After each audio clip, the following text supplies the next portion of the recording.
We hustle, but the night we OG boy. Know that they ride or die. I'm a OG boy. Know that they ride or die. I keep well by my seat, boy. Know that they ride or die. I keep well by my. Okay, guys. So today we're doing calves, hams, and glutes. And since the accident or injury or whatever you want to call it, I have to reevaluate a little bit how I approach training.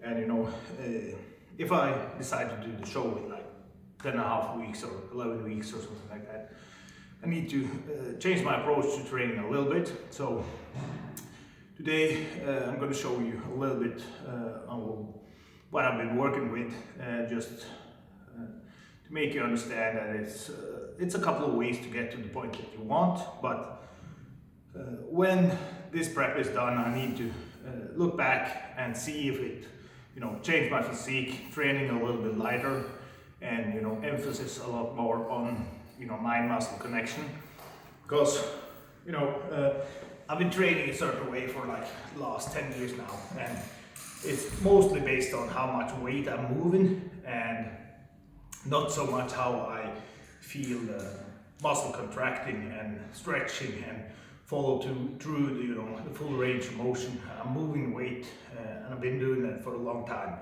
I've been a little bit good at it at least, but since the accident I need to take a different approach. So you'll see it in this training, and I think also it can help me in my weak points like hamstring, glutes, and biceps. Mostly is the points that I want to bring up. Like everything else is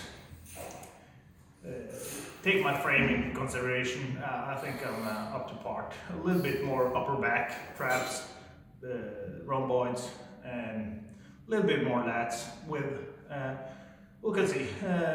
But today we're going to do hams, and I can show you a few things that I've been thinking about changing in my training. So we're gonna start with curls, and right from the get-go it's the same principle as I say.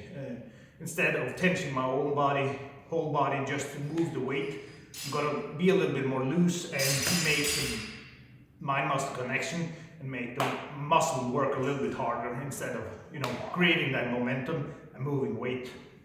So we can start with curls, and you'll see right away that I'm not that tense anymore, because when I used to do this, I kind of set myself up and lock myself in. So only thing that can move is my hamstring.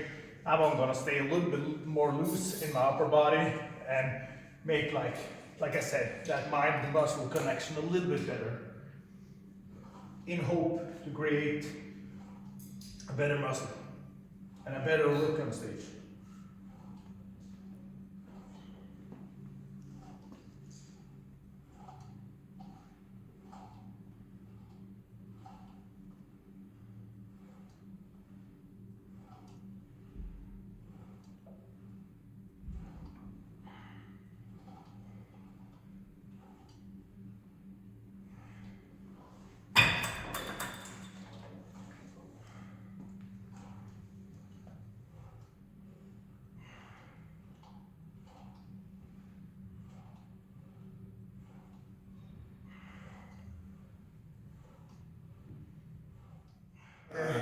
So I had some thoughts before we started now, but we make a joke and everything goes sideways. But we moved on to stiff leg deadlifts to stretch the hamstring. And I don't know if you thought about it, but no matter if you're 7 feet tall or 5 feet tall or whatever, everybody pulls from the same place because of the size of the plates. And in my mind, that's a little bit weird if you want that, mind-muscle connection that we're talking about and that real stretch. So in order to make that real stretch and apply the things that I talked about, being a little bit more loose, creating that extra stretch in the muscle that you want, we go about it a little bit different.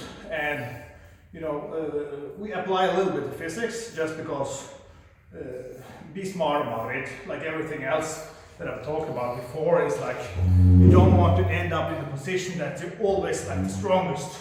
I understand the principle about it. You know, we want to tense all the muscles to make it all come together and be as strong as possible.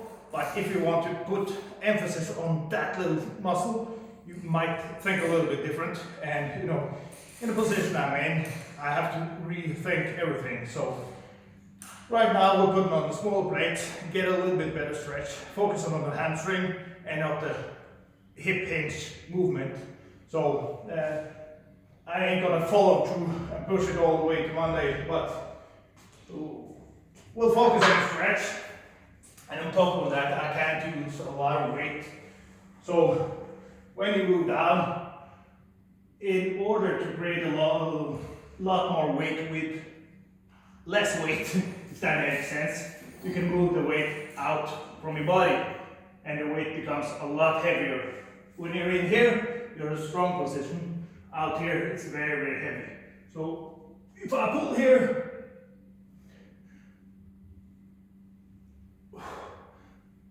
I make a weight that's very easy, very, very heavy. And the stretch, it's very, very good on my hamstring.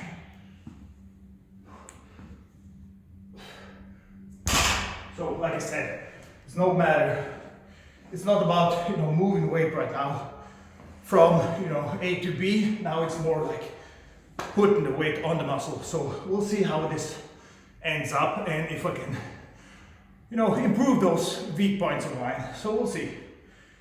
Okay, good. So the problem is that we talk so much shit between the sets that I lose my chain of thought.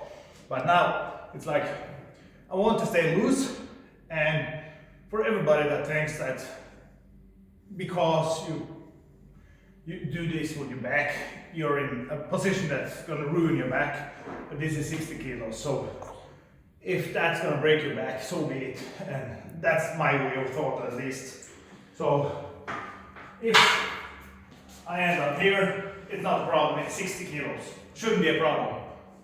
As long as your lower back stay tight, and it does because you have a weight on your body and it's gonna tense up right away.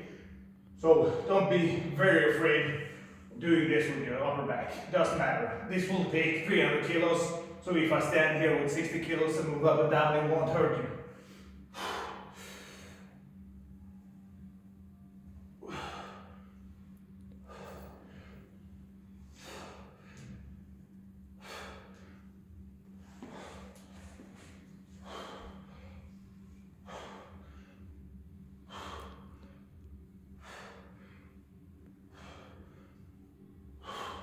Same time, you want enough weight to put that stretch on your hamstring. And you know, me pulling, you know, 7, 8 plates, that muscle can take a load, but in order to make it grow, you need to, you know, create that situation that demands growth in that specific area. So that's what it will go about now. And probably 100 kilos is more than enough today. Like I said, be a little bit careful. Tomorrow I'm going to see my doctor about the chest and we'll see what he says. And you know, coming this week I probably have my first, you know, chest workout just to pull more blood into the pecs and make them, you know, recover again. My pecs ain't the problem, you know, size-wise, but I want to create and want to get out of the position of being where I always have to be careful with the weight I'm moving, because you know it is a mindfuck when it comes to moving weight after a big injury. So we'll see what happens, you know, throughout the week and when I start pumping up my chest again. Oh.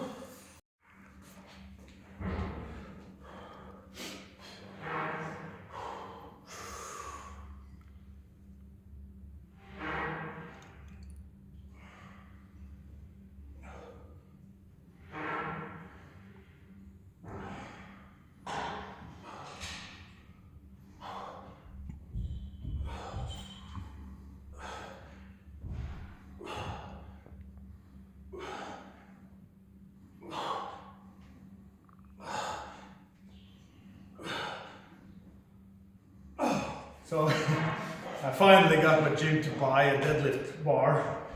But now I'm doing this shit, so I haven't even tried it. So they, I asked them for years to buy a deadlift bar just because I can train and be good at the exercise. But now, I can't train with that bar, so I could train with that bar, but I don't want to pull that amount of weight on my arm yet. So we'll see, see what the doctor says tomorrow. Then I might start pulling a little bit heavier, but there is no use for me to, try to move more weight this prep, just to, end up in the same position that I was last time. And now, when I pull down, I try not to engage all the muscle that I used to when I usually deadlift. Usually I try to pull with my lats and everything, but now I loosen up and let the bar take me down, and I pull the way up, catch it before it touches the ground, and up.